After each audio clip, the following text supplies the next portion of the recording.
Well, hello everybody. Important live. I hope I don't get zapped, but I just finished this morning, 6 a.m.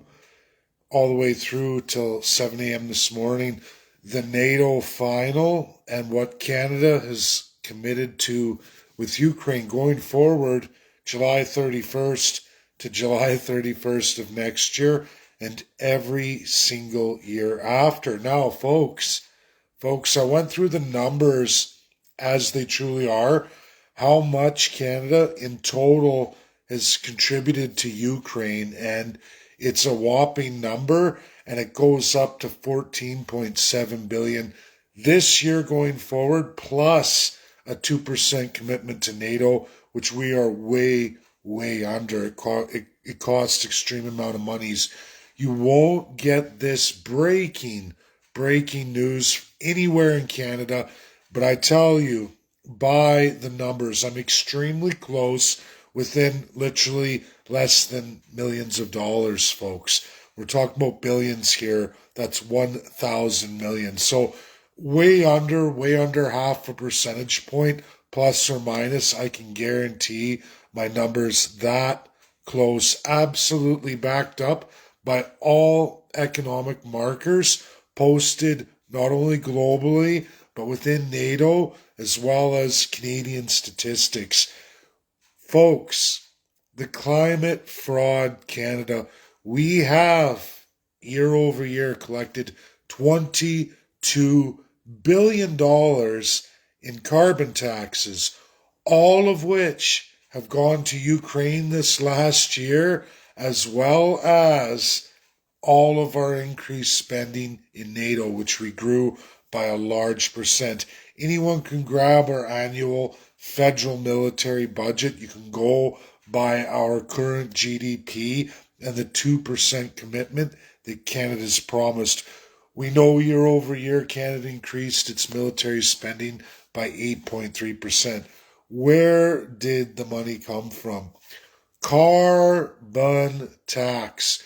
And more than that, how much money has gone actually year over year in carbon tax to small businesses just in Canada?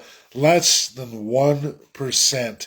How much of you have seen any of your carbon tax returned to you in any real significant way? The answer is zero, zero, zero. Clearly, we can see where carbon tax has gone. Not to climate, not to investment in Canada's business sector, as we dropped dramatically. You can't find an economist to dispute any of the numbers I've presented today.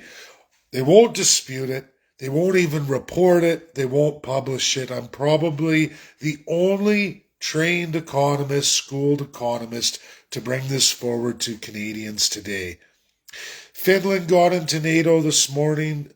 Sweden's right behind it. Good old Greta Thunberg, Norway, Sweden. If you want to look at their economies, I'm a Bjorkman, although I'm not Norwegian or Swedish anymore, my ancestry, still have lots of family over there. We know how the economies work. They're jointly together. One is the primary, the other is the business sector. They do joint military. And folks, they're spending nowhere near per person per capita Canada's on Ukraine. We weren't even mentioned today in NATO. Trudeau stood right beside Zelensky. Nothing said about Canada, so Canada is garbage. You're all garbage subjects, and you just forked over year, 10 direct billion Canadian, and now you're going to $4.67 billion as of this morning, or roughly 33% of your military budget so far you've devoted in all financial, humanitarian, and military aid. More than that, we've committed to strengthening NATO this morning to 300,000 more troops. Canada will commit 2% GDP to that end. Look at how much that's worth. It is the entirety of all carbon tax collected. And you can look year over year what made its way back to Canadians in carbon tax. Less than 1% of it. Think about that, folks. You're going forward and you can continue on for all the foreseeable future, as many years as it takes. How much more is carbon tax going to go up? We are a socialist extreme country. Massive taxation, not for the benefit of Canadians, but for the benefit of foreign powers and foreign influences. Extreme global socialism, a communism unto all its own. Now, you look at America, or American taxpayers funding the same way Canada is? No. And sadly, it is the American government draining itself and having Congress pass budgets over and over that far exceed what the government rakes in. They're in a gross net deficit in government spending year after year, the largest increase in American history. The government's never been so far beyond its net GDP ratio. A bankrupting American government. That's what they're doing in the face of Americans. That's the power of a corrupt president in the United States of America. And his name is Joe Biden. But Canadians, it's not my country. Canada's my country. They keep talking about a Green New Deal, transformation. Oh, don't worry, don't worry. There is nothing in investment for Canadians. We've even upped through provincial deficits what we're going to finance in Green New Deal jobs. Nothing at all to do with carbon tax. In fact, carbon tax hasn't even been used in the name of climate for anything more than 1%. 1% of what the government took, they put towards any kind of Green New Deal or any kind of environmental change. There's been literally zero, none whatsoever. All spending on that has come from the provincial taking on deficits at a 50% ratio coming from federal deficits. Look at Ontario. All these new plants, all these new transitions are absolutely 60-40 provincial debt to federal investment. And it didn't come out of carbon taxes. It comes out of more debt and deficits. We've been played, suckered. There is no economic markers to dispute what I'm telling you. And go look at the NATO commitments just made less than 45 minutes ago, live for the whole world, the whole Western world.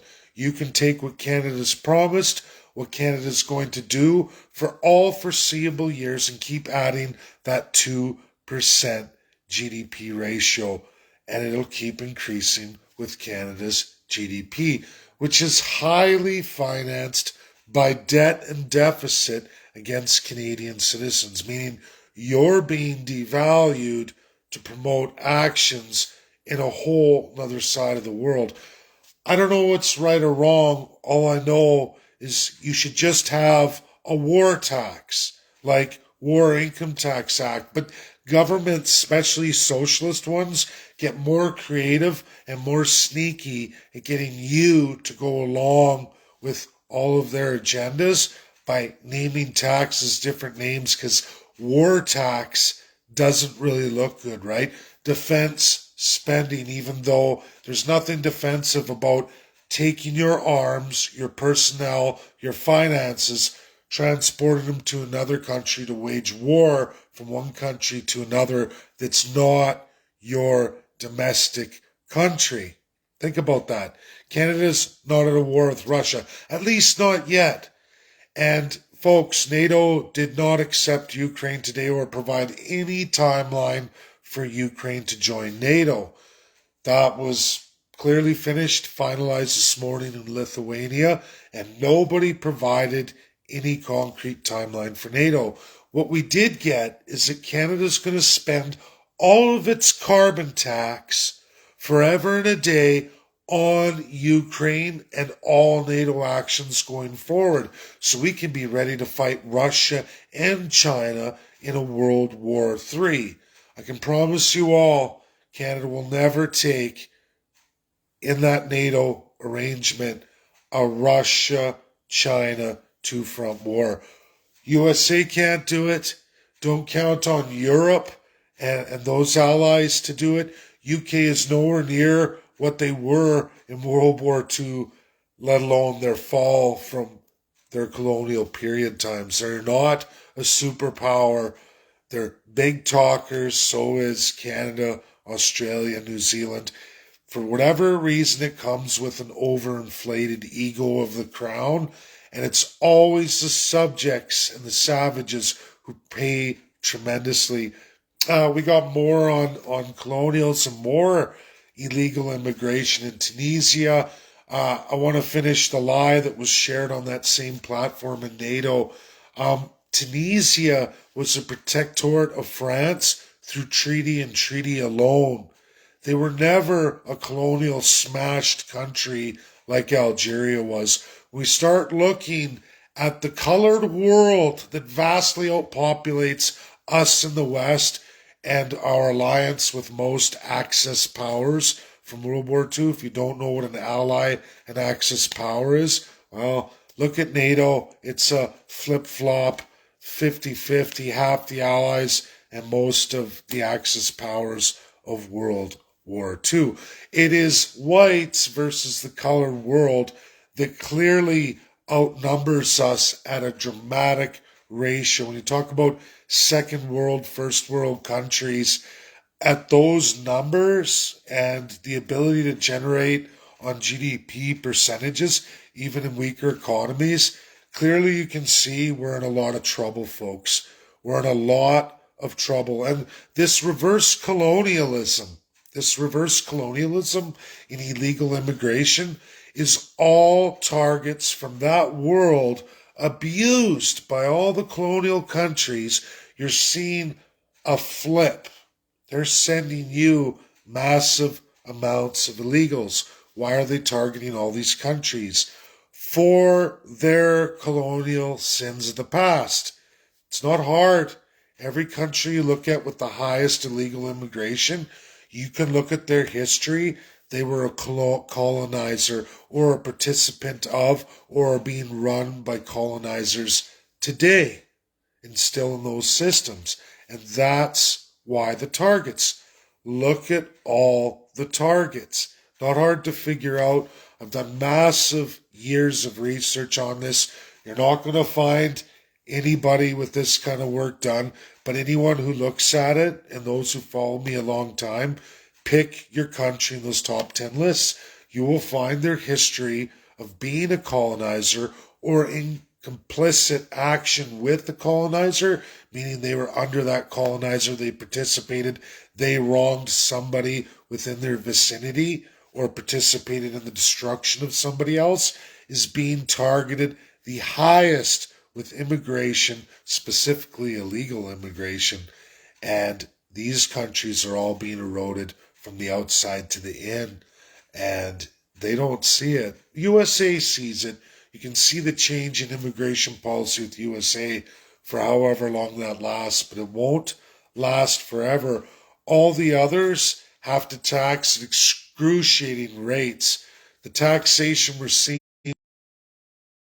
Soviet style. You start looking at Norway, Sweden, they're taxing way more